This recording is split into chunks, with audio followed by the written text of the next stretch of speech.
আমরা আজকে একটি প্রেস রিলিজ করতে যাচ্ছি।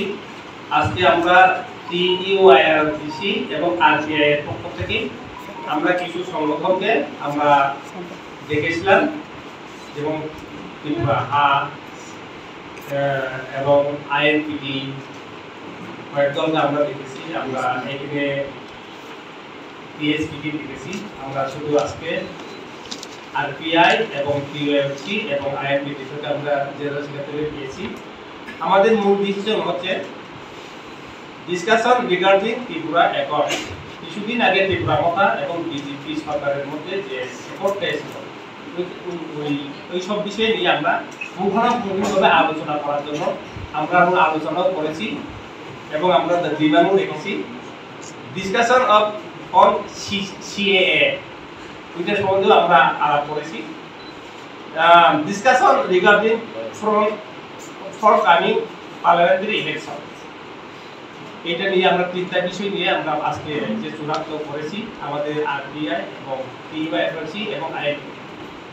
এখন আমাদের মিটিং এখনো শেষ হয়নি। আমরা 4 তারিখের পরে বা 27 তারিখের মধ্যে আমাদের ডিসিশনগুলি কি হবে আমরা পুঙ্খানুপুঙ্খভাবে আপনাদেরকে জানিয়ে দিব। কেননা আমাদের পক্ষ থেকে আজকে এখানে যে আমরা যে ডিসিশন নিয়েছি, আমরা এখানে প্রায় 125 জনের মতো আমাদের নেতৃত্বে এসেছি। ওইখানে আমরা ডিসিশন হয়েছে আমাদের অনুরোধ রাজ্য সরকার এবং কেন্দ্র সরকার এবং মথার মধ্যে যে একট হয়েছিল ওইগুলোকে প্রকাশ করার জন্যই আমরা অনুরোধ করি।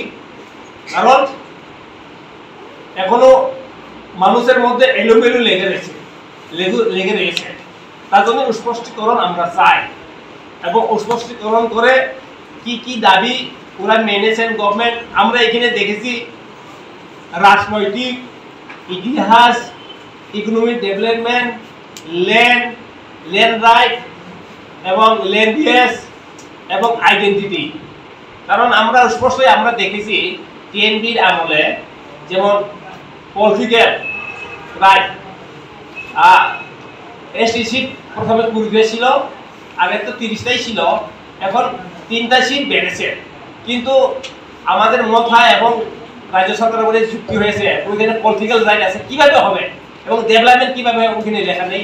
তার জন্য আমরা আমাদের জনসাধারণগুলো আমরা জানতে চাই, যেন ফাঁকি না দিয়ে আমরা জানতে চাই স্পষ্টীকরণ যেন সরকার এবং মথা এইগুলোকে দেওয়ার জন্য।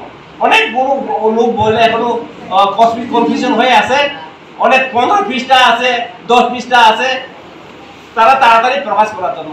এবং আমাদের আজকে এই মিটিংয়ে আমরা টিইউআইআরডিসি, আরপিআই এবং আইএনপিটির মধ্যে আমরা এই ডিসিশন নিয়েছি তাদের দাবিগুলো বা একটগুলো অতি সত্বর 6 মাস বা 3 বছরের মধ্যে পূরণ করার জন্য।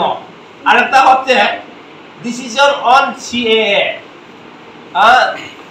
Citizen amendment act. এখন এরা আমাদের টিএসপির তরফ থেকে যেমন পাতাল কইনা এবং ত্রিপুরা মথার তরফ থেকে মহারাজ ডিকে রাখল আমাদের টিইউআইআরডিসির প্রেসিডেন্ট অ্যাডভাইজার চেয়ারম্যানও ওরা কেস দিয়েছে দিল্লিতে সুপ্রিম কোর্টে। এইগুলো এখন যেন ত্রিপুরাতে চালু না করার জন্যই আমরা, যেহেতু সুপ্রিম কোর্টে কেস চলছে, কেস শেষ হয় নাই, কেন গভর্নমেন্ট কেন ত্রিপুরা যে এটা করতে পারবে? আইনগুলো একগুলো তারা ওরা প্রকাশ করেছে, চালু করেছে, কিন্তু ইলেকশন বা এগুলো তো কোনো সুপ্রিম কোর্টে কোনো ডিসিশন নেয়নি, ওরা চালু করতে পারে না। তার জন্য আমরা এটা ঘৃণা করছি যেন এখানে চালু না করার জন্য। আর এখন পার্লামেন্ট যে ত্রিপুরাতে 2টি পার্লামেন্ট সিট আছে, এই পার্লামেন্টে আমরা আমাদের প্রেসিডেন্ট, আমাদের প্রিয় অবজারভার আমরা ডিসিশন নিয়েছি। আমরা সামনে আমরা 26 তারিখের মধ্যে আমরা জানিয়ে দেব আমরা কি লড়বো। কারণ দিল্লি থেকে আমাদের যেমন প্রেসিডেন্ট রামদাস আঠাওয়ালেজি আমাদেরকে অনুরোধ করছে পার্লামেন্টে আমরা যেমন লোকসভাতে হোক পার্লামেন্টে হোক আমাদের যেমন বিজেপি সরকার এবং আরপিআই এবং বিজেপির মধ্যে আমাদের এলএনসি আছে, তার জন্যই আমরা চিন্তা ভাবনা করে চলতে হবে। আমাদের ওরা ফোন করেছে, একটু বাড়িয়ে চিন্তা করে আমরা আপনাদেরকে আমরা আদেশ দিব, এখন অপেক্ষা করতে বলেছে আর কি। তার জন্যই আমরা আমাদের প্রথম থেকে অন্তত 26 তারিখ পর্যন্ত আমরা অপেক্ষা করে পরে আমরা ডিক্লেয়ার দিয়ে দেব আর কি। তার জন্য সবাইকে ধন্যবাদ।